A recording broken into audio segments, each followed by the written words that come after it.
साहित्यिक, शैक्षणिक, सामाजिक चळवळीच्या वतीने आयोजित केलेला आजचा 236वा वाचक संवाद. आजच्या वाचक संवादाच्या संवादिका आदरणीय संपाळे मॅडम यांना मी अशी विनंती करते की त्यांनी व्यासपीठावरती विराजमान व्हावं. आदरणीय संपाळे मॅडम.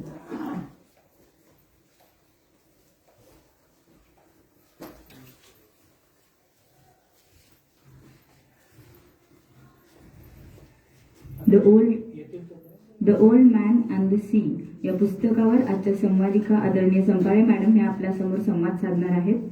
वाचक संवाद म्हणजे थोडक्यात काय बघा, मी माझ्या कवितेतून मांडण्याचा प्रयत्न केलाय. साहित्यकृतीच्या प्रेरणेतून वाचक घडत असतो. साहित्यकृतीच्या प्रेरणेतून वाचक घडत असतो. वाचकांच्या संवादातून श्रोता अनुभवत असतो. हाच घडता घडता शिकण्याचा अनुभव नेमका वाचक संवादातून येतो. वाचक संवाद म्हणजे नवे नुसते ग्रंथांचे श्रवण. वाचक संवाद म्हणजे नवे नुसतेच ग्रंथांचे श्रवण. ग्रंथासोबतच खूप काही नवं शिकू शकतो आपण. नवनव्या लेखकांचा निरनिराळेपणा आपल्यासमोर अगदी सहज उलगडून जातो.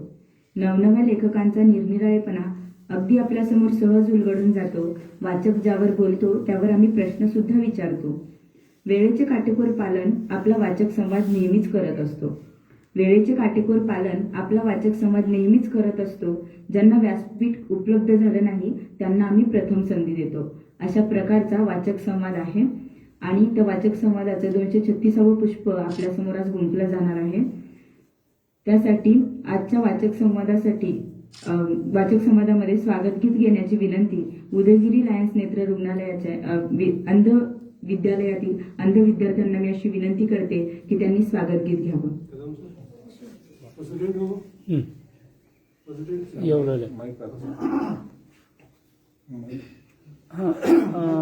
माईक पाहिजे का?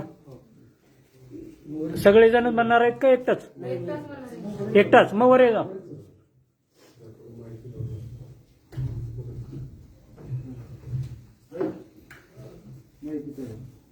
तुम्ही नमस्कार, माझं नाव विष्णू भोजने. माझ्या गीताचे बोल शुभ समय्य. आपल्या स्वागतासाठी मी माझे गीत सादर करीत आहे. शुभ समय्या स्वागत करूया. शुभ समय्या स्वागत करूया. मोद भरेया रसिक जनांचे. मोद भरेया रसिक जनांचे. शुभ समय्या स्वागत करूया. सभा रंगली जमला मेळा. सभा रंगली जमला मेळा. अर्पू चरणी तव शुभ माला. अर्पू चरणी तव शुभ माला. वसते अंतरी एकाची मनीषा. वसते अंतरी एकाची मनीषा. शुभ समय्या स्वागत करूया. शुभ समय्या स्वागत करूया. शुभ समय्या शुभ समय्या शुभ समय्या स्वागत करूया. तर आपल्यासमोर मी पहिल्यांदा इथं या मंचावर असं गीत सादर करत असताना मला खूप आनंद होतोय. त्याबद्दल खूप खूप खूप खूप खूप धन्यवाद. धन्यवाद. हे सगळ्या मुलांना वरी बसू द्या. खुर्च्या बसू. खूप सुंदर. एकेकांना बसवा. मी अंध असलो म्हणून काय झाले मी फक्त पाहू शकत नाही. मी अंध असलो म्हणून काय झाले मी फक्त पाहू शकत नाही याचा अर्थ असा होत नाही की मला तुमच्या विचारांचं सौंदर्य दिसत नाही. मी अंध असलो म्हणून काय झाले याचा अर्थ असा होत नाही मी तुम्हाला पाहू शकत नाही. याचा अर्थ असा होत नाही की तुमच्या विचारातलं सौंदर्य मला मी पाहू शकत नाही. खूप सुंदर स्वरामध्ये स्वागत गीत आपल्यासमोर सादर झालेलं आहे. यानंतर आजच्या कार्यक्रमाच्या संवादिका त्यांचा थोडक्यात परिचय देण्याची विनंती मी आदरणीय प्राध्यापिका हाके मॅडम यांना अशी विनंती करते की त्यांनी आजच्या संवादिका आदरणीय संपाळे मॅडम यांचा थोडक्यात परिचय द्यावा. आदरणीय हाके मॅडम.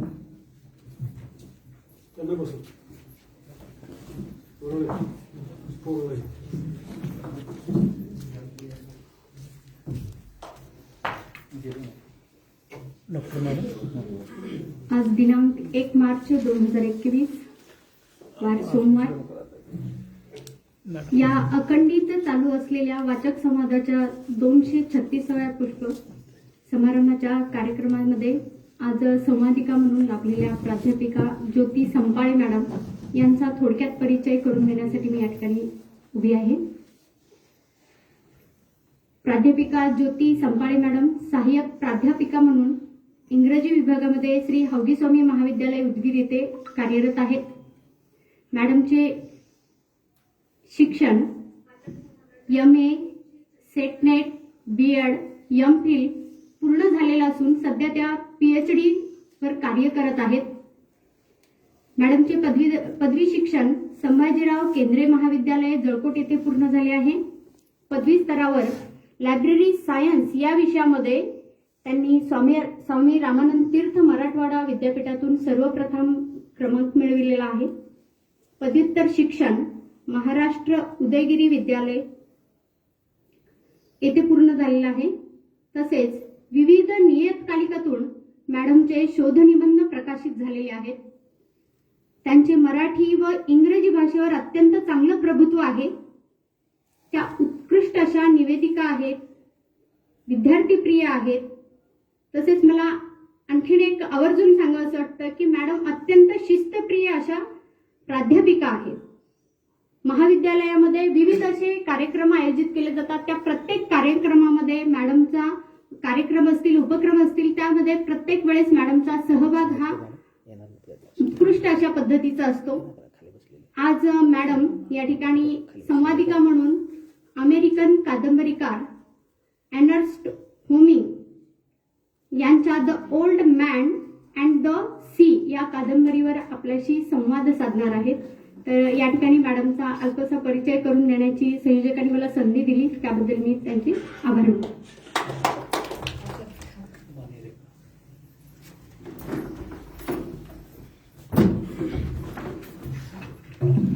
धन्यवाद मॅडम. एकंदरीत आपल्याला कल्पना आलीच असेल की आदरणीय संपाळे मॅडम यांचा पूर्ण परिचय आपल्यासमोर झालेला आहे. तत्पूर्वी कार्यक्रमाचे अध्यक्षस्थान आदरणीय माने मॅडम यांना मी अशी विनंती करते की त्यांनी कार्यक्रमाचे अध्यक्षस्थान भूषवावे. आदरणीय माने मॅडम.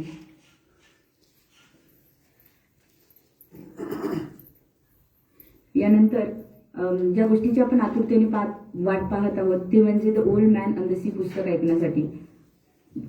क्षणाचाही विलंब न करता मी मॅडमना अशी विनंती करते की त्यांनी संवादास सुरुवात करावी. आदरणीय संपाळे मॅडम.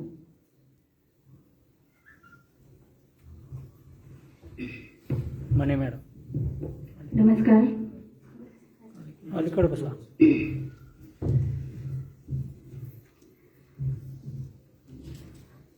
चला कवितेच्या मनात या उदगीरच्या साहित्यिक, सामाजिक व शैक्षणिक चळवळी अंतर्गत आजचा जो 236वा महिला दिन विशेष वाचक संवाद आयोजित केला गेलेला आहे, याच्या अध्यक्षा आदरणीय माने मॅडम, इथे उपस्थित असलेले सर्वच ज्येष्ठ वाचकप्रेमी, माझे सहकारी आणि त्यासोबतच इथे काही दिव्यांग विद्यार्थी पण आहेत ज्यांच्याकडून खूप काही शिकण्यासारखं आहे. दिव्यांग असतानाही इथे त्यांची ऐकण्याची ही धडपड हे बघून खरंच खूप मन हेलावून गेलेलं आहे. तर आज या ठिकाणी हा जो आपला वाचक संवाद आपण आयोजित केलेला आहे, आपली 236 वर्षापासूनची ही परंपरा, या वाचक संवादासाठी मला संयोजक आदरणीय श्री अनंत कदम सर यांचे आभार मानायचे आहेत, कारण मला या संवादासाठी बोलण्याची या ठिकाणी संधी दिली गेली. आणि त्यासोबतच चला कवितेच्या वनात या वाचक संवादासाठी माझ्या मनापासून शुभेच्छा आहेत. ही अखंडित परंपरा पुढेही चालू राहावी. या ठिकाणी मी आज अर्नेस्ट हेमिंग्वे लिखित The old man and the C या कादंबरीबद्दल बोलणार आहे. The old man and the Sea हे ऍक्च्युली नॉवेला आहे, कादंबरीपेक्षा छोटा साहित्य प्रकार. हे जवळपास 100 पानाचं पुस्तक आहे आणि हे पुस्तक त्यांनी 1952 मध्ये प्रकाशित केलं. या पुस्तकासाठी त्यांना 1954चा साहित्याचा सर्वात नामांकित नोबेल पारितोषिक मिळालेलं आहे. अर्नेस्ट हेमिंग्वेच्या जीवनाबद्दल थोडक्यात त्या ठिकाणी काही गोष्टी सांगेन मी. अर्नेस्ट हेमिंग्वे हे 20व्या शतकातील अमेरिकेतील एक सुप्रसिद्ध लेखक म्हणून ओळखले जातात. The old man and the C या पुस्तकासाठी ते जगभर गाजलेले आहेत. जगामध्ये गाजलेली अजरामर ही कादंबरी the old man and the sea ही कादंबरी पहिलं आणि दुसरं महायुद्ध झाल्यानंतर त्या पार्श्वभूमीवर लिहिली गेलेली आहे. अर्नेस्ट हेमिंग्वेचं बालपणापासूनच त्यांना शिकारी, मासेमारी, फुटबॉल या खेळामध्ये छंद होता. 8व्या वर्षापासून वृत्तपत्रामध्ये वार्ताहर म्हणून त्यांनी काम केलेलं आहे. पहिल्या महायुद्धामध्ये ॲम्ब्युलन्स ड्रायव्हर म्हणून काम केलेलं आहे. जीवाची तमानं बाळगता अनेक जखमी झालेल्या सैनिकांचा त्यांनी जीव वाचवण्याचा प्रयत्न केला. त्यांनी जवळपास 50 कथा लिहिलेल्या आहेत आणि इतरही लेखन त्यांचं आहे. त्यामुळे त्यांच्या लेखनाचे विषय जर आपण पाहिले बारकाईने तर पहिलं महायुद्ध, दुसरं महायुद्ध, जागतिक घडामोडी आणि स्वतःच्या छंदावरून आलेले त्यांचे विषय आहेत. हे त्यांच्या साहित्यकृतीचे महत्त्वाचे विषय आहेत. त्यांच्या कथांचे नायक हे मोस्टली ॲडव्हेंचर स्पिरिट असणारे मॅस्क्युलन कॅरेक्टर्स आहेत आणि या प्रस्तुत कादंबरीचा The old man of the C या कादंबरीचा नायक देखील एक मॅस्क्युलन आहे. म्हणजे सँटियागो नावाचा एक म्हातारा कोळी आहे ज्याचा जीवनाचा संघर्ष या ठिकाणी लेखकाने दाखवण्याचा प्रयत्न केलेला आहे. या कादंबरीची सुरुवातीला मराठी अनुवादाची पार्श्वभूमी कशी आहे थोडक्यात सांगते. ही कादंबरी मूळची इंग्रजीमध्ये आहे. जेव्हा ही कादंबरी लोकांना पसंत आली, पहिलं आणि दुसरं महायुद्धानंतर जग त्या सगळ्या विध्वंसामधून सावरत होतं आणि त्या काळामध्ये लोकांना ही कथा आपल्या स्वतःची जीवन कहाणी वाटायला लागली आणि म्हणून लोकांनी या कथेला खूप भरभरून चांगला प्रतिसाद दिला. लोकांच्या हृदयाला ह्या कादंबरीने स्पर्श केलेला होता आणि म्हणूनच अर्नेस्ट हेमिंग्वेला पूर्ण जगामध्ये ओळख मिळाली या कादंबरीपासून. ही कादंबरी मराठीमध्ये इतर भाषांमध्ये त्याचं बरंचसं भाषांतर झालेलं आहे आणि मराठीमध्ये भाषांतर करण्याची कल्पना राजा देशमुख यांची होती. त्यांनी मराठीच्या दिग्गज लेखकांना, अनेक लेखकांना याची विचारणा केली. वि. स. खांडेकर असतील, काणेकर असतील, इतरही लेखकांनी त्यांनी या मराठी भाषांतरासाठी विचारणा केली. पण काही कारणामुळे या लेखकांनी ते कार्य पूर्णत्वास नेऊ शकलेले नव्हते आणि म्हणून फायनली पु. ल. देशपांडे यांच्याकडे ते कार्य सोपवण्यात आलं आणि पु. ल. देशपांडे यांनी जवळपास 4 वर्ष सलग मेहनत करून त्यांनी या कादंबरीचा मराठीमध्ये अनुवाद मराठी वाचकांसाठी उपलब्ध करून दिला. ही मराठी वाचकांसाठी फार मोठी भाग्याची गोष्ट आहे. कारण या कादंबरीमध्ये पूर्ण जीवनाचा उलगडा आहे. जीवनाच्या अनेक रहस्यांचा उलगडा या छोट्याशा 100 पानाच्या कादंबरीमध्ये आपल्याला पाहायला मिळेल. ही कादंबरी जेव्हा अनेक वेळोवेळी आपण वाचतो, वेगवेगळ्या लेवलवर या कादंबरीचे अर्थ आपल्याला वेळोवेळी कळायला लागतात. सुरुवातीला वाचल्यानंतर कदाचित ती कादंबरी अवघड वाटेल इंग्रजीतून वाचत असताना, पण जेव्हा तुम्ही दुसऱ्यांदा वाचाल, तिसऱ्यांदा वाचाल, तेव्हा प्रत्येक वेळेस एक नवीन जीवनाचा अर्थ ही कादंबरी वाचताना कळत असतो. तर या कथेबद्दल आता मी थोडक्यात सांगेन. ही कथा आहे एका म्हातारा कोळ्याची ज्याचं नाव आहे सँटियागो. हा सँटियागो एक दरिद्री कोळी आहे. हवाना शहराच्या समुद्र किनाऱ्यावर त्याची झोपडी आहे आणि अत्यंत गरीब अवस्थेमध्ये हा जीवन जगत असतो. त्याच्या झोपडीमध्ये जीवनावश्यक वस्तूही नाहीये. सरफेस लेवलवर ही कथा वाचत असताना आपल्याला साधी सरळ कथा वाटते ही एका कोळ्याची. जो कोळी समुद्रावर प्रवासाला जातो आणि एक मोठा मासा पकडून घेऊन येतो. पण ही कथा वाचत असताना जेव्हा आपण वेगवेगळ्या अँगलने ही कथा वाचतो, वेगवेगळे अप्रोच त्याला अप्लाय करतो, तेव्हा आपल्याला कथेचा हिडन अर्थ, त्यामध्ये लपलेला अर्थ आपल्याला कळायला लागतो. या कथेमध्ये काही मुख्य पात्र आहेत. The central character is Santiago. Santiago हा मेन कॅरेक्टर आहे, जो एक धैर्यवान, एक साहसी कॅरेक्टर, मूल्यांची जोपासना करणारा कॅरेक्टर, ज्याच्यामध्ये अनकॉम्प्रोमाइजिंग कमिटमेंट दिसतं आपल्याला, माणुसकी दिसते, ज्याचा स्वतःसाठी सेल्फ रिस्पेक्ट आहे, डिग्निटी आहे, सेल्फ कॉन्फिडंट असं हे कॅरेक्टर आहे सँटियागो. हा सँटियागो याच्या जीवनामध्ये कोणीच नाहीये. त्याने परिवार गमावलेला आहे. काही वर्षांपूर्वी पत्नी वारलेली आहे. ही कथा एका रिअल म्हाताऱ्या कोळ्यावरची आहे, जी अर्नेस्ट हेमिंग्वेने अनुभवलेला होता त्यांच्या लाईफमध्ये. यातले कॅरेक्टर हे फिक्शिशियस आहे. सँटियागो कॅरेक्टर हे फिक्शिशियस आहे, पण खऱ्या घडलेल्या कथेवर ही कथा बेस्ड आहे. सॅन्टियागो हा एकटा असतो पूर्ण जीवनामध्ये. तो लोनलीनेसने कसा सफर होत असतो ही कथा वाचत असताना आपल्याला कळेल. आणि एकाकी पण काय असतं जीवनामध्ये, लोनलीनेस काय असतं, आयसोलेशन काय असतं, ही कथा वाचत असताना सॅन्टियागोचा जो एकतर्फी संवाद आहे माशासोबतचा, तो कधी माशासोबत संवाद करत असतो, कधी वाऱ्याला बोलतो, कधी समुद्राला बोलतो, कधी पाखरांना बोलतो. यामधून, या संघर्षातून आपल्याला कळायला लागतं की जीवनाचा एकाकीपणा काय असतो. मॅनुलिन हे एक दुसरं मेन कॅरेक्टर आहे या स्टोरी मधलं. मॅनुलिन हा एक छोटासा मुलगा आहे जो 5 वर्षापासून सॅन्टियागोकडे मासेमारी करायला शिकायला येत असतो. आणि हा सॅन्टियागो 84 दिवसापासून याने एकही मासा पकडला नाही. म्हणून मॅनुलिनचे पॅरेंट्स त्याला सांगतात की तू सॅन्टियागोकडे जाऊ नको आता, कारण सॅन्टियागो रिकाम्या हाताने परत येतो. दररोज जातो, मेहनत करतो, पण रिकाम्या हाताने परत येतो. एकही मासा त्याला गावत नाही. आणि अशा कोळ्यासोबत जाऊन आपल्याला काही फायदा होणार नाही, कारण कोळ्याचं जीवन मासे पकडण्यावर अवलंबून आहे. मासे पकडणं, दररोज बाजारात विकणं आणि त्यातून पोट भागवणं, हे का कोळ्याचं जीवन असतं. आणि म्हणून पॅरेंटनी सांगितल्यामुळे पॅरेंटनी बजावल्यामुळे मॅनुलिन हा सॅन्टियागो सोबत जाणं बंद करतो. पण सॅन्टियागोच्या झोपडीमध्ये तो दररोज रात्री येत असतो सॅन्टियागो सोबत गप्पा मारायला. मॅनुलिन आणि सॅन्टियागोचं नातं मित्रत्वाचं आहे. जणू काही एका पित्या आणि मुलाचं नातं आहे की काय, असे दोघांचं नातं आहे. कारण सॅन्टियागोच्या जीवामध्ये कुणीच नाही मॅनुलिन शिवाय. आणि मॅनुलिन आणि सॅन्टियागो या दोघांच्या रिलेशनशिप मध्ये जो फेथ आहे, जे लव्ह अँड अफेक्शन आहे, हे या कादंबरीचा महत्वाचा भाग आहे असं म्हणायला हरकत नाही. हे दोघं जण कधी बेसबॉलची चर्चा करत असतात. त्या काळचा सॅन्टियागोचा फेवरेट बेसबॉल प्लेअर असतो जो डिमॅगिओची कधी चर्चा करतात. कधी हे दोघं आफ्रिकेच्या बीचवर सॅन्टियागोने तरुणामध्ये पाहिलेले सिंह याची चर्चा करत असतात. कारण वृद्धावस्था काय असते ही कथा वाचून आपल्याला कळेल. वृद्धावस्थेमध्ये माणूस जीवनाच्या पूर्वीच्या आठवणींचा उजाळा करून त्या आठवणीवर जिवंत असतो. आणि हा सॅन्टियागो तरुणावस्थेमधल्या आठवणीवर जीवन जगतो आहे. एक दिवस तो काढतो आहे. जो डिमॅगिओ हा बेसबॉल प्लेअर असतो, ज्याच्या हिलमध्ये बोन्सवर हा प्रॉब्लेम झालेला असताना देखील त्याने शेवटच्या करिअरच्या काळामध्ये देखील त्याने त्याच्या टीमला अनेक विजय मिळवून दिलेले असतात. आणि म्हणून सॅन्टियागो हा या जो डिमॅगिओकडून इन्स्पिरेशन घेत असतो. जो डिमॅगिओला तो रोल मॉडेल मानत असतो स्वतःचा. आणखी एक नेक्स्ट मेन कॅरेक्टर आहे ते आहे मार्लिन मासा. मार्लिन, ज्याला गाधा मासा असं मराठीमध्ये म्हटलं जातं. माशाची वेगळी जाती आहे.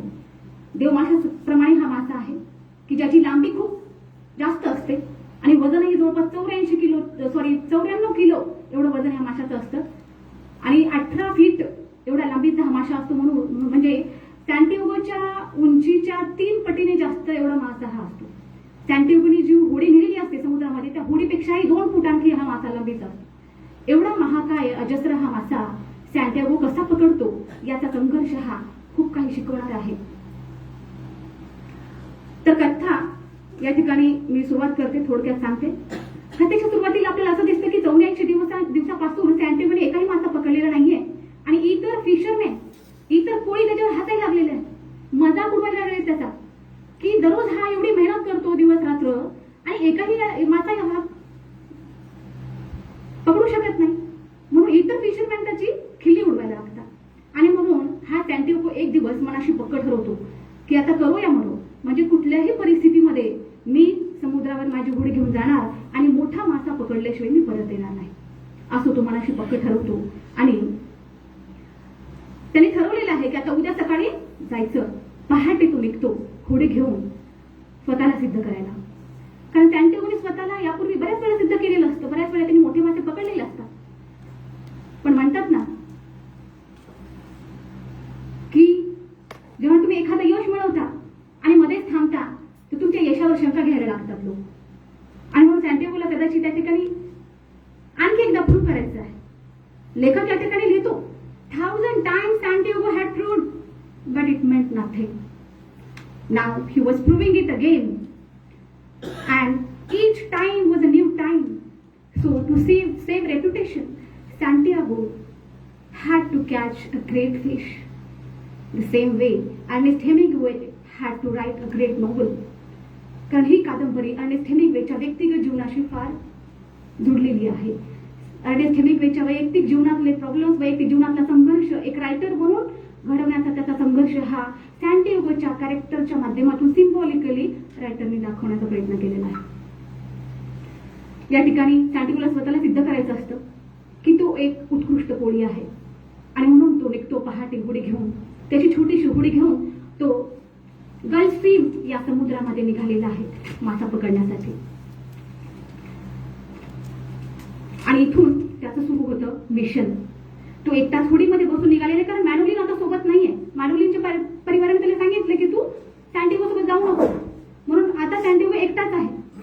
तो निघालेला आहे समुद्र किनारा मागे टाकत टाकत. इतर कोणीही त्याच्यासोबत आहेत आणि तो चाललेला आहे दूरवर समुद्रामध्ये. समुद्रामध्ये जात असताना त्याला काही उडती मासे समुद्रावर दिसतात, काही मासे खायला आलेले पक्षी दिसतात, पाखरं दिसतात. तो यांच्याशी बोलायला लागतो because he is alone on his boat. He is alone. Man is alone. Nature, animals, birds are his friends. जेव्हा माणूस एकटा असतो तेव्हा निसर्गाशी तो निसर्गाला आपलंसं करून घ्यायला लागतो. ते म्हणतात ना, ज्याला कोणी नसतं त्याला परमेश्वर असतो. हा पाखरांशी बोलायला लागलेला आहे. एक पाखरू उडत उडत त्याच्या होडीवर येऊन बसतं आणि त्या पाखराला तो कसा संवाद साधतो यातून त्याचा लोनलीनेस काय होत आहे आपल्याला दिसेल. तो पाखराला म्हणतो, काय रे, इकडे तुझी पहिली सफर आहे का? किती उमर आहे तुझी? आणि काही हाताला लागलं का आज तुझ्या? पण हाताला लागल्याशिवाय तू काही जाणार नाहीस. या ठिकाणी तो त्या पाखराला अशा प्रकारे बोलायला लागतो आणि तो म्हणायला लागतो की पक्ष्याचं काय, माणसाचं काय, माशांचं काय, सारखंच. खूप शोध घेऊनही कधी कधी फार कमी हाती लागतं, तर कधी काही लागत नाही. असा संवाद तो त्या पाखरांशी साधायला लागतो. एक तर स्वतःशी बोलायला लागतो, कारण जेव्हा कोणी बोलायला नसतं तेव्हा माणूस स्वतःशी बोलायला लागतो. तुकाराम महाराजांनी म्हटलेलं आहे, तुका म्हणे आपुलाची संवाद आपल्याशी. या ठिकाणी त्यांची एक त्यांचा अभंग आहे हा. ते म्हणतात, तुका म्हणे होय मनासी संवाद आपुलाची वाद आपणास. सॅन्टियागो एकटा बडबड करायला लागतो, एकटा समुद्रावर बोलायला लागतो आणि त्याला वाटत असतं की इतर कोणी मला खुळा झालेला आहे असं म्हणतील, पण म्हणू दे त्यांना काय म्हणायचं ते, पण मी तर खुळा नाही. असं सॅन्टियागो एकटा बडबडायला लागतो, बोलायला लागतो आणि त्याची होडी वलवत वलवत तो पुढे चाललेला आहे. होडी वलवत पुढे जात असताना त्याला काही डॉल्फिनचा ग्रुप दिसतो पाण्याच्या खालून चाललेला. उडते मासे दिसतात.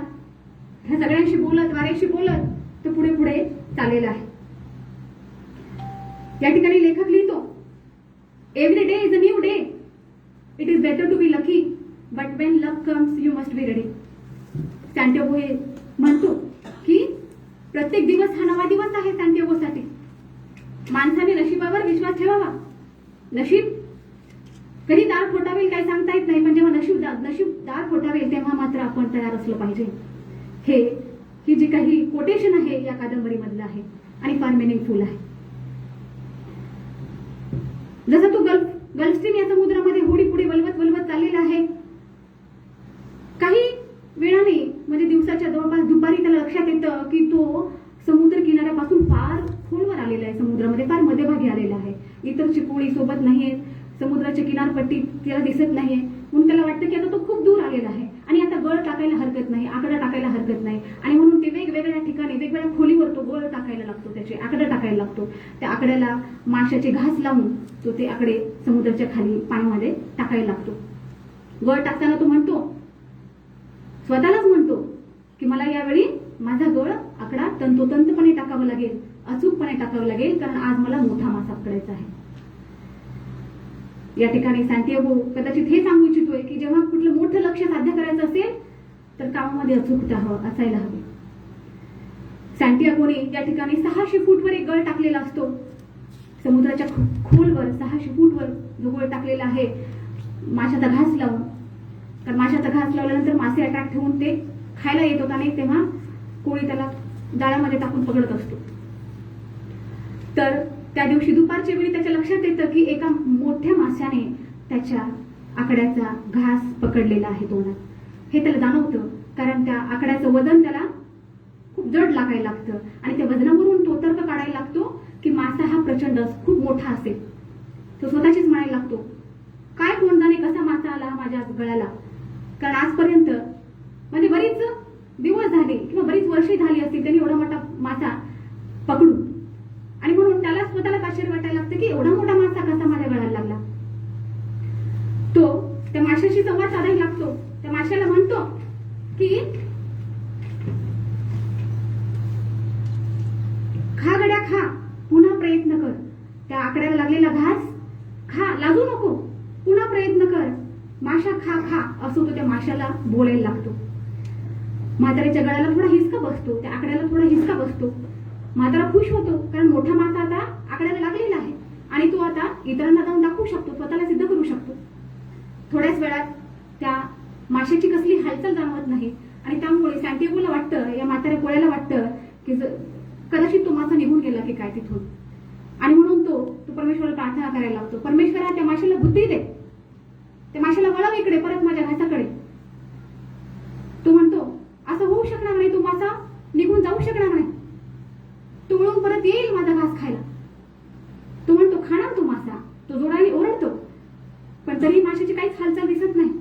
तेव्हा तो म्हणायला लागतो मासा जाणं शक्यच नाही, देव बोलून गेलाय मला. तो पुन्हा वळतोय आणि एवढ्यातच त्याला परत त्या माशाची हालचाल जाणवायला लागते. त्याच्या गळाला एक हलकासा हिसका पण त्याच्या गळाला बसतो आणि म्हातारा खुश होतो. त्या वजनावरून तो तर्क काढायला लागतो की हा मासा नक्कीच मारलेल मासा असावा. त्या वजनावरून तो तर्क काढतो की हा नक्कीच गाधा मासा असावा. आता सॅन्टियागो परत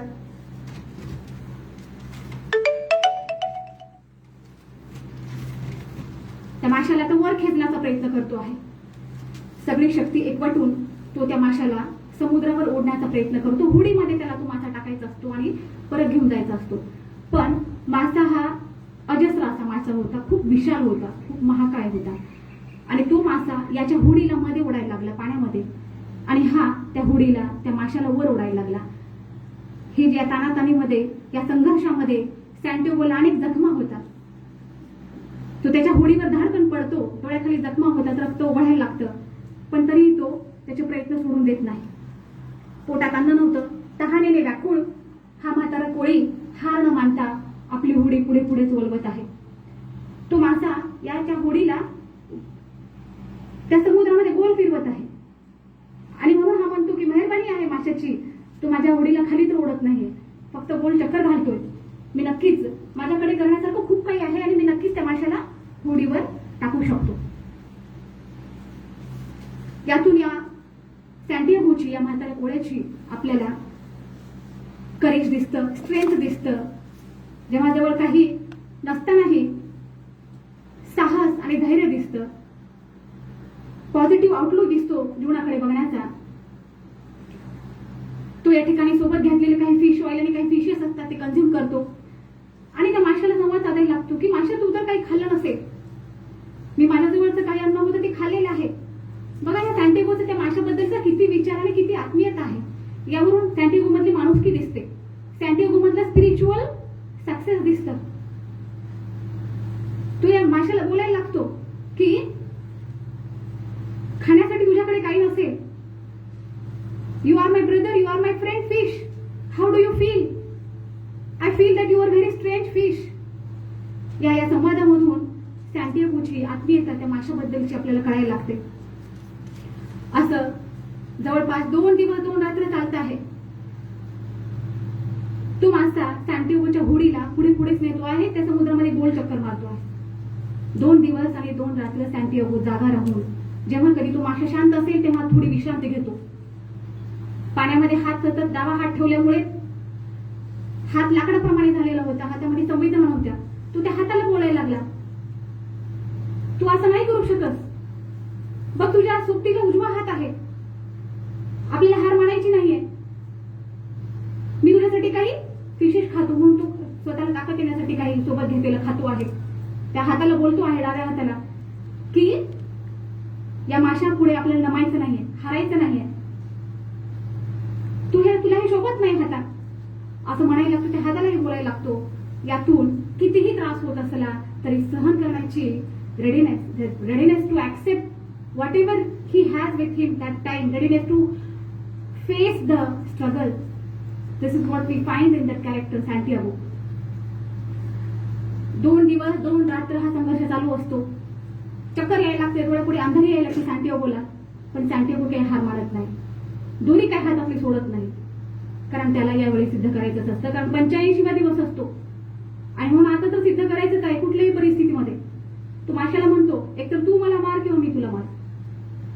कम on, kill me fish or I will kill you. Till the last breath of his life he just fight continuously, struggles a lot with that fish. शेवटी 3ऱ्या दिवशी मात्र तो मासा हवेमध्ये एक मोठी उसळी घेतो, जोरदार उडी घेतो आणि त्याच क्षणी सॅन्टियागो त्याच्या हार्पूनने त्या माशावर वार करतो आणि काही क्षणामध्ये तेवढा अजस्र आणि महाकाय मासा सॅन्टियागोच्या होडीमध्ये त्याच्या पाठीमागे धाडकन पडतो. पाण्याची फवारे उडतात, होडीमध्ये सगळीकडे पाणी होतं. सॅन्टियागो पूर्णपणे भिजून जातो. डोळ्याच्या पुढे अंधारी यायला लागलेली आहे, कसा बसा सावरतो.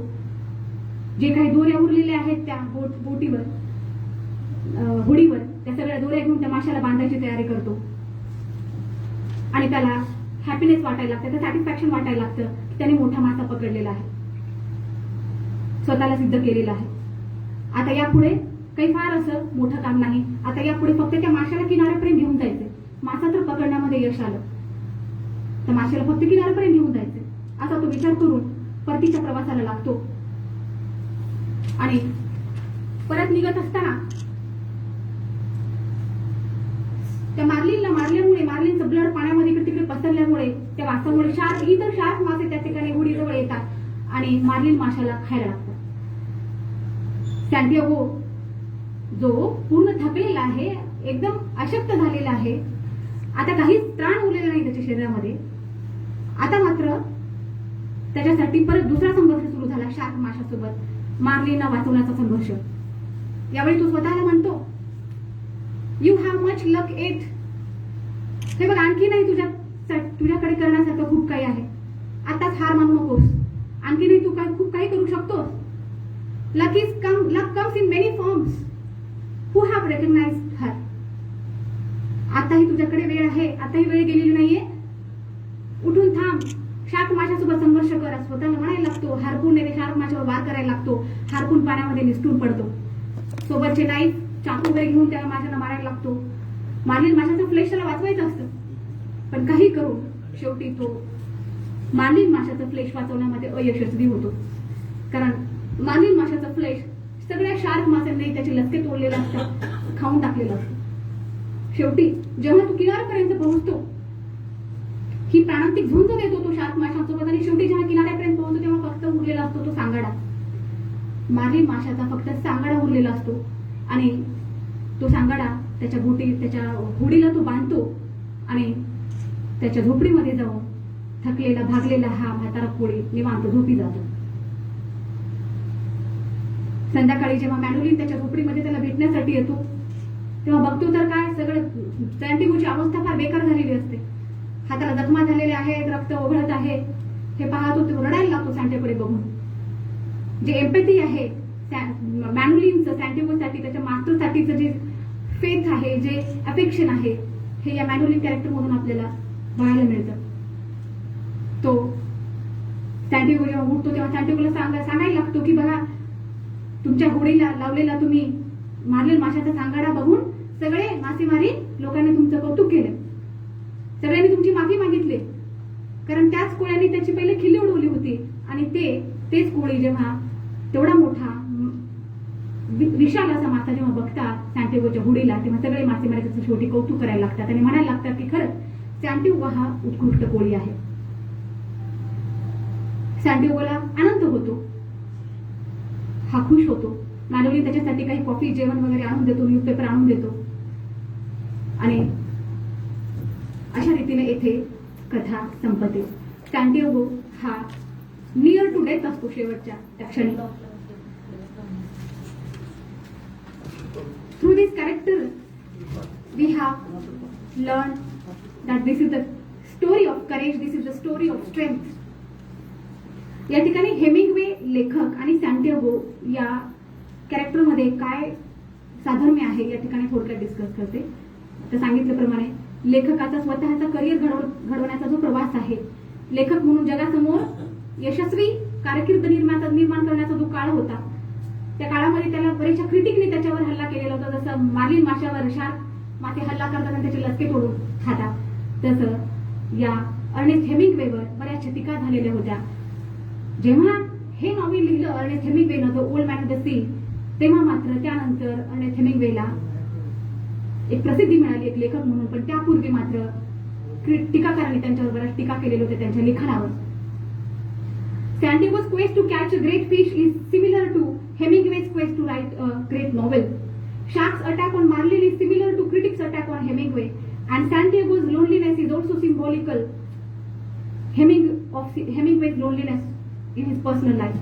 Because when Hemingway has written this novel, he was alone in his life. He has failed marriages and some personal unhappy life he had faced. So that those reflections we can find through the character of Santiago.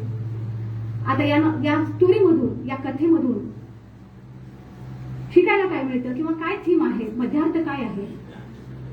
तर या कथेमधून लेखकांनी हारण्यात जय आणि कधी कधी जिंकण्यात हार कशी असते ही यशाची आणि हारण्याची एक नवीन व्याख्या त्यांनी या कादंबरीमधून जणू दिलेली आहे.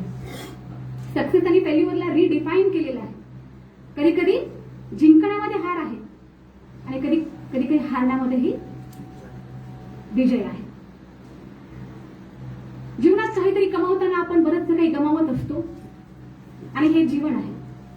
जेव्हा एका हाताने माणूस काहीतरी कमावत असतो तेव्हा दुसऱ्या हाताने काहीतरी निसटत असतं. ते या ठिकाणी या नॉवेलमधून आपल्याला पाहायला मिळेल. आणि यशाची व्याख्या ही एखाद्या पदावरून, एखाद्या पोझिशनवरून न ठरवता त्या पदापर्यंत पोहोचताना त्या व्यक्तीने केलेला संघर्ष, वाटेत आलेल्या अडचणी, त्या व्यक्तीने फेस केलेले प्रॉब्लेम्स यावरून यश ठरवलं जावं ही कादंबरी आपल्याला सांगते. त्यासोबतच वृद्धावस्था काय असते, वृद्धावस्थेमधलं एकाकी पण काय असतं ही कादंबरी आपल्याला शिकवून जाते. जी.के. चेस्टरटननं pleasure of no longer being young या एसेमध्ये वृद्धावस्थेला फार सकारात्मक पद्धतीने मांडलेलं आहे आणि अर्नेस्ट हेमिंग्वेनं देखील वृद्धावस्थेला फार पॉझिटिव्हली दाखवलेलं आहे या कथेमधून. पण बऱ्याच लेखकांनी वृद्धावस्थेला निगेटिव्हली दाखवलेलं, नकारात्मक पद्धतीने दाखवलेलं आहे. वृद्धावस्था म्हणजे मृत्यूच्या जवळचा काळ, दुःखाचा काळ, इतरांवर डिपेंड राहण्याचा काळ. पण जरुरी नाही की वृद्धावस्थेत नेहमी दुःखच असावं, कारण काही वृद्ध लोक किती पॉझिटिव्हली जीवन जगत असतात, किती सकारात्मकतेने जीवनाकडे बघत असतात. आणि मला वाटतं की इथे बसलेल्या सगळ्या वाचक प्रेमींमध्ये आज वृद्ध लोकच आहेत. आणि मी सुरुवातीलाच मला हे जाणवलं आणि यातून मला हे सांगावंसं वाटतं की old age is not just a stage of life, it is a point, it is a stage of complete maturity and complete wisdom. Education and literature takes you at this stage early sometimes. वृद्धावस्था म्हणजे जीवनात सर्व काही निर्माण करून शेवटी जगाचा निरोप घेण्याचा काळ. बालपणीचे, तारुण्याचे, प्रौढावस्थेमधले अनुभवलेले प्रसंग, काही सुखाचे, काही दुःखाचे, काही अपयशाचे, काही यशाचे, काही पश्चातापाचे, काही महत्वाकांक्षेचे, हे सगळे क्षण परत एकदा आठवण्याचा काळ आणि त्या आठवणीवर जगण्याचा काळ म्हणजे वृद्धावस्था. सॅन्टियागोची माणुसकी देखील आपल्याला या कथेतून शिकायला मिळते. माशासोबतचा संवाद हा खूप डिटेल या नॉवेलमध्ये लेखकाने वर्णन केलेलं आहे. ऍक्च्युअली मर्यादित वेळ असल्यामुळे मी या ठिकाणी फार संक्षिप्त मध्ये ही कथा सांगितलेली आहे. पण जेव्हा आपण ही कथा डिटेलमध्ये वाचतो त्यातलं प्रत्येक वाक्य हे किती अर्थपूर्ण आहे आणि आपलं जीवन शिकवून जाते कादंबरी कधी कधी. या कादंबरीचं एक फेमस कोटेशन आहे जे सुप्रसिद्ध झालेलं, man is not made for defeat. माणसाचा जन्म हा हरण्यासाठी झालेला नाही. Man can be defeated man can be destroyed but cannot be defeated. माणूस हा नष्ट होऊ शकतो पण हरू शकत नाही. This is the spirit that a common man also has. What is the story of Santiago? It may be the story of any common man.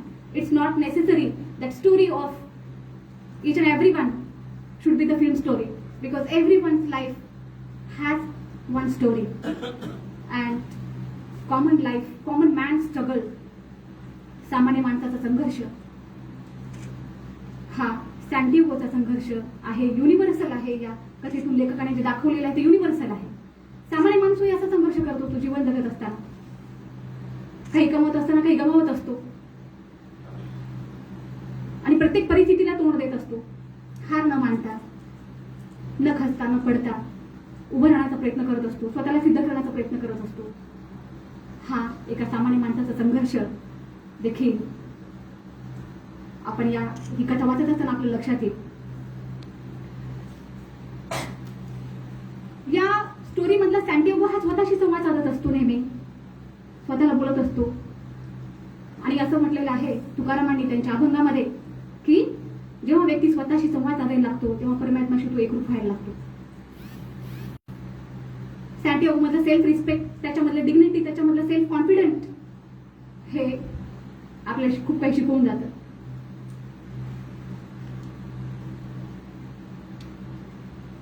A strong person never complains what he doesn't have. Instead, he uses whatever he has and finds a way. This is what we learn from this novel. आणि हे पुस्तक वाचकांनी का वाचावं, विद्यार्थ्यांनी हे पुस्तक वाचावं, कारण हे पुस्तक खूप प्रेरणादायी आहे. This is the story of courage and strength. So all students must read this book, this novel. This novella must be a part of each and everyone's student's library. So here, this is all about this novella, The Old Man and the Sea. एका कोळी याने या मराठी शीर्षकाखाली पु ल देशपांडेंनी प्रकाशित केलेली कादंबरी थोडक्यात सांगण्याचा प्रयत्न केला. माहिती नाही कितपत योग्य प्रकारे मी या ठिकाणी सांगू शकले. या ठिकाणी मी माझे 2 शब्द थांबवते आणि परत एकदा या वाचक समाजाचे संयोजक श्री अनंत कदम सरांचे परत एकदा मी आभारी आहे. मला या ठिकाणी मी वाचलेल्या पुस्तकाचा संवाद साधण्याची संधी दिली गेली.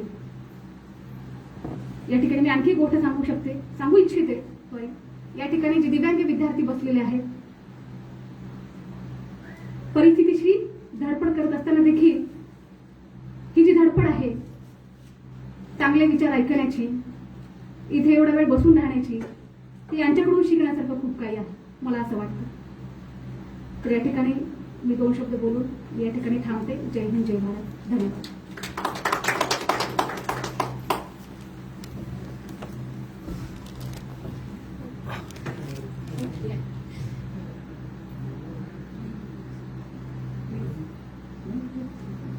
धन्यवाद मॅडम. जगामध्ये गाजलेली अजरामर कादंबरी, जीवन कार्याचा उलगडा करून देणारी ही कादंबरी. मॅडम बोलताना या कादंबरीने अगदी आपल्या सगळ्यांनाच अंतर्मुख व्हायला लावलं. म्हातारपणात देखील सॅन्टियागो याची प्रयत्न करण्याची जिद्द, खऱ्या संघर्षाची कहाणी आणि प्रयत्नांची खरी पराकाष्ठा काय असते हे आपल्याला समजतं. जेव्हा आपण आकांताने प्रयत्न करतो तेव्हा मिळालेले अपयश सुद्धा आपल्यासाठी सर्वात मोठ्या यशासारखे असते, हे या कादंबरीने आपल्या सर्वांना शिकवलं आहे. त्यामुळे सतत अविरत प्रयत्न करा, यश नक्कीच आपल्या पायाशी लोळण घालेल हे मी या ठिकाणी तुम्हाला ठामपणे सांगू शकते. मराठी शब्दांसोबतच अगदी अस्खलित इंग्रजी शब्दोच्चार आपल्याला मॅडमकडून ऐकायला मिळाले, ते मला सगळ्यात जास्त प्रभावी वाटलं मॅडम. यानंतर श्रोत्यांसाठी वेळ आहे. कादंबरीबद्दल काही प्रतिक्रिया किंवा प्रश्न असतील तर त्यांनी विचारावे. कोणाला काही विचारायचं असेल, जाधव सर काही प्रतिक्रिया असतील.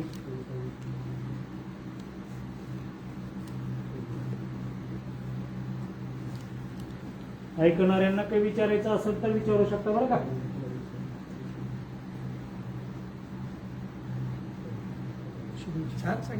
मॅडमनं अगदी इतकं पटकून सांगितलंय की कोणाच्याच मनात शंका निर्माण झालेली नाही. यानंतर सर बलसरकर सर. विचारण्यासारखं खरं असं काही नाहीच आहे.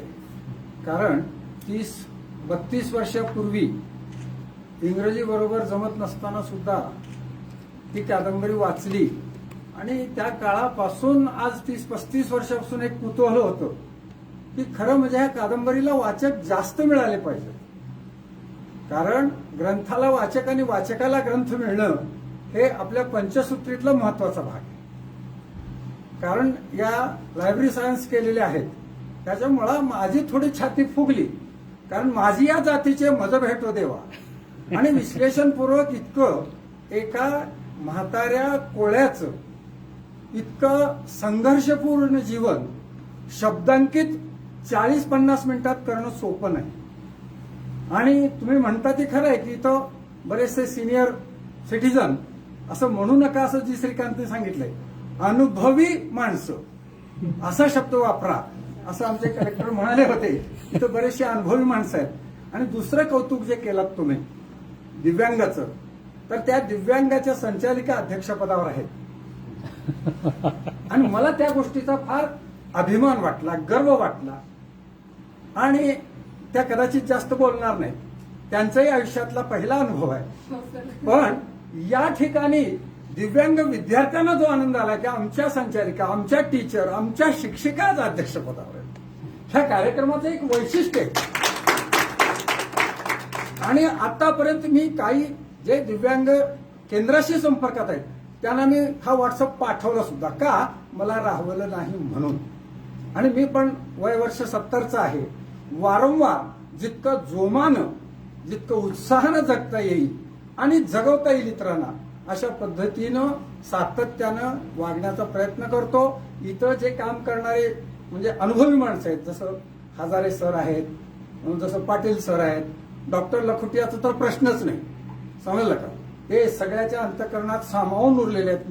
लवन मिळविता जळे काय उरले ते निराळे, असं त्यांचा अवतार आहे. त्यांच्याशी वर्णन करत नाही. पण तुम्ही जे कमी शब्दात, कारण प्राध्यापकाविषयी सहसा गैरसमज आहे, काय जास्त वेळात थोडा विषय जास्त वेळात मांडतो तो प्राध्यापक, आणि कमी शब्दात जास्त विषय मांडतो तो वार्ताहर. पण ही संकल्पना सुद्धा तुम्ही मोडीत काढली. पण एक पथ्य पाळलंच तुम्ही, 40व्या मिनिटाला व्याख्यान संपवलं. म्हणजे 40 मिनिटाचा पिरियड असतो.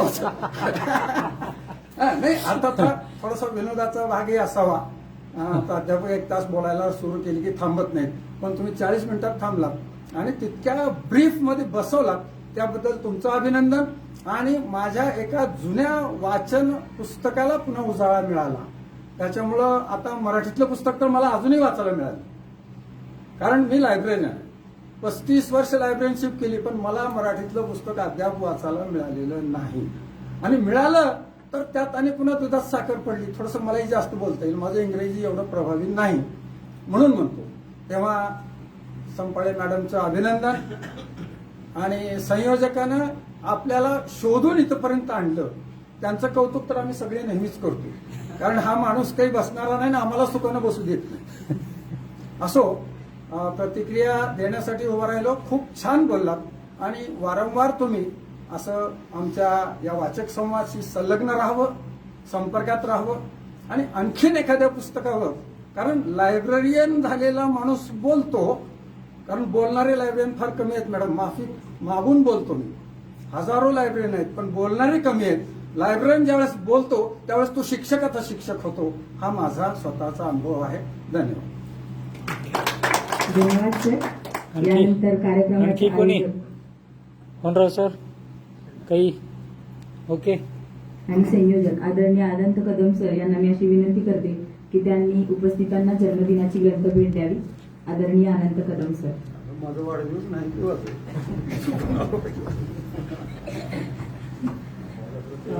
धन्यवाद. वाढदिवस नाही, घाई करू नका, कारण आज प्रत्येकालाच ग्रंथभेट आहे.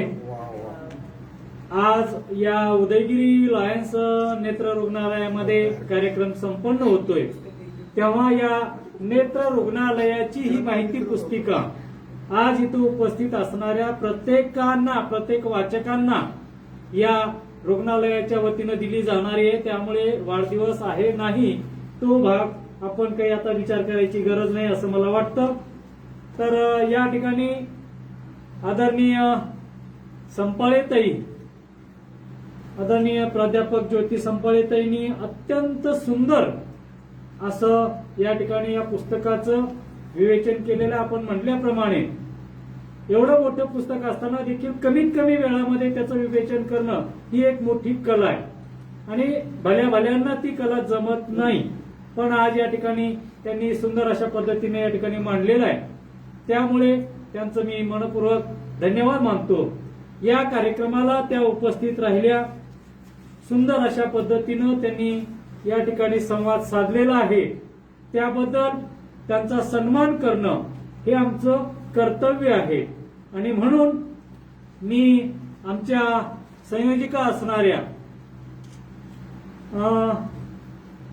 कुमारी प्रतीक्षा लोकर यांनी सुंदर संचालन करून कार्यक्रमाची शोभा वाढवलेलीच आहे.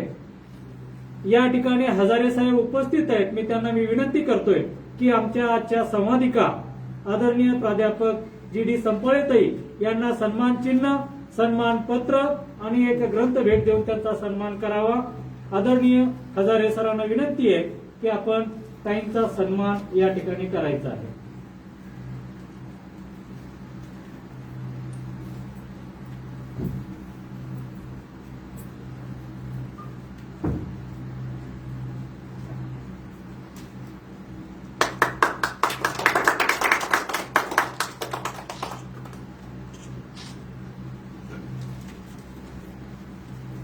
ज्या सभागृहात असणाऱ्या प्रत्येकांना हा ग्रंथ, ही माहिती पुस्तिका सगळ्यांनाच मिळणार आहे. याच्यामध्ये सुंदर असं माहिती याच्यामध्ये आहे ती आपल्याला वाचायला मिळणार आहे.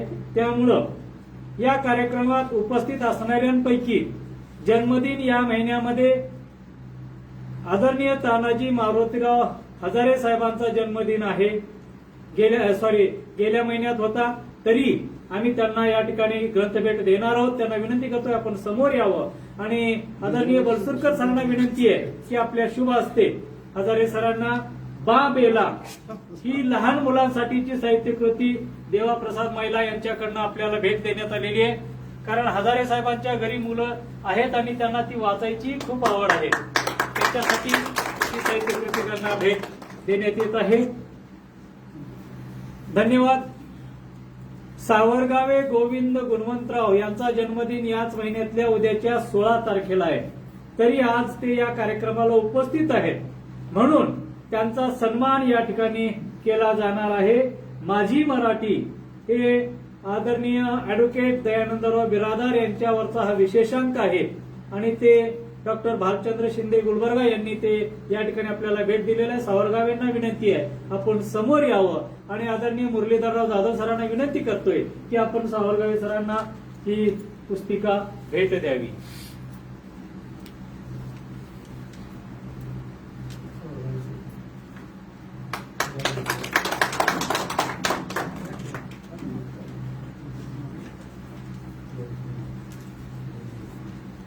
धन्यवाद.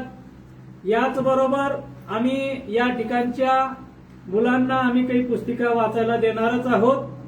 तत्पूर्वी या कार्यक्रमाला उपस्थित राहून या कार्यक्रमाची शोभा वाढवली याबद्दल या कार्यक्रमाला अध्यक्षस्थानाचं सौंदर्य ज्यांनी मिळवून दिलं त्यांचा सन्मान या ठिकाणी केला जाणार आहे.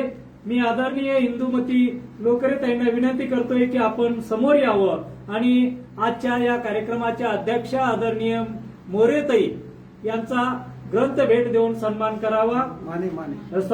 मानेताई आजच्या कार्यक्रमाच्या अध्यक्षा मानेताईंना ग्रंथ भेट देऊन आपण त्यांचा सन्मान करायचा आहे. आम्ही उद्याच्या आशा ही साहित्यकृती ताईंना भेट देऊन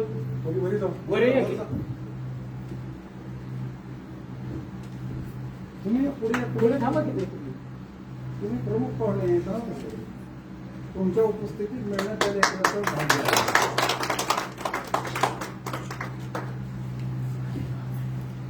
धन्यवाद. याशिवाय ज्यांचा वाढदिवस आहे त्यांनी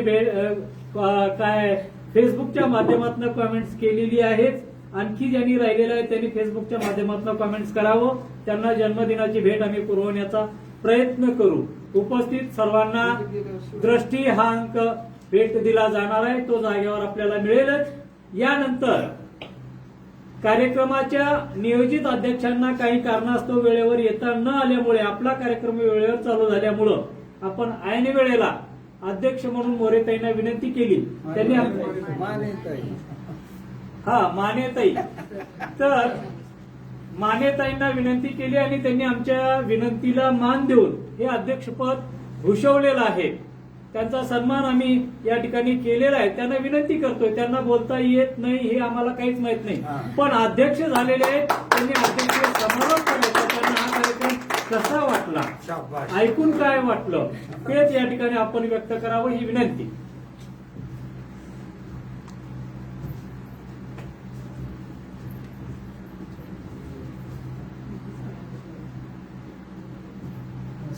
मास्क काढा मॅडम थोडं. उदयगिरी लॉयन्स नेत्र रुग्णालय उदगीर व येथे सन्माननीय व्यासपीठ व येथे जमलेल्या संपाळे मॅडम, आतापर्यंत मी कधी व्यासपीठावर आले नाही, म्हणून सॉरी, माझी काही चुकल तर माफ करा. पण हा कार्यक्रम अत्यंत चांगल्या प्रकारे झाला. मॅडम इतक्या चांगल्या त्यांच्या कादंबरी सांगितल्याबद्दल धन्यवाद. पहिल्या वेळेस मंचावर आल्यामुळे मला जास्त बोलता येत नाही. एवढे बोलून मी माझे 2 शब्द संपवते. धन्यवाद. गिरीश,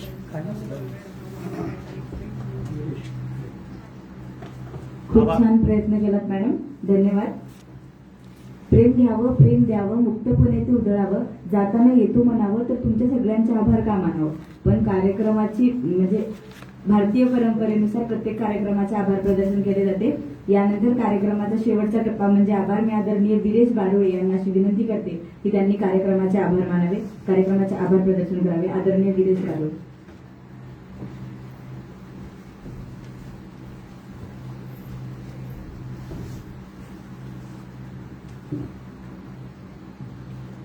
चला कवितेच्या बनात साहित्यिक, सामाजिक, शैक्षणिक चळवळी अंतर्गत चालू असलेल्या 256व्या महिला दिन विशेष वाचन संवादामध्ये आजच्या संवादिका प्राध्यापक संपाळे मॅडम, त्यानंतर आजच्या कार्यक्रमाच्या अध्यक्षस्थानी विराजमान माने मॅडम, त्यानंतर या कार्यक्रमासाठी उपस्थित प्राध्यापक पाटील सर, बनसुरकर सर, तसेच उपस्थित लोकर मॅडम, हाके मॅडम, तसेच जाधव सर, प्राध्यापक गोपाळ पाटील सर, प्राध्यापक तंगावार सर व तसेच हौरीस्वामी महाविद्यालयाचे ग्रंथपाल, त्यानंतर सावरगावे सर आणि या कार्यक्रमाचं खूप उत्कृष्टरित्या सूत्रसंचालन करणाऱ्या प्रतीक्षा लोकरे आणि इथं उपस्थित सर्व दिव्यांग विद्यार्थी. यानंतर मी सांगताना त्यांचा आणखी एक बार उल्लेख करेन असे आजच्या येथे उपस्थित हजारे सर आणि होनराव सर, त्या कार्यक्रमासाठी सर्वांनी आवर्जून उपस्थित राहिलात. मॅडमनी खूप सुंदररित्या त्यांच्या वाणीतून आम्हाला सर्वांना मंत्रमुक्त करणारा असं त्यांच्या The old man and the C या नोवेलबद्दल खूप उत्कृष्टरित्या आम्हाला सांगितलात. आपण सर्वांनी या कार्यक्रमासाठी उपस्थित राहिलात आणि या कार्यक्रमाचं खूप सुंदर असं गेली 235 आणि हा 236वा पुष्प म्हणता येईल असं संयोजक जे केले ते आदरणीय अनंत कदम सर, या सर्वांचं मी आजच्या या कार्यक्रमादिनी आभार मानतो आणि हा कार्यक्रम झाला असं जाहीर करतो. धन्यवाद.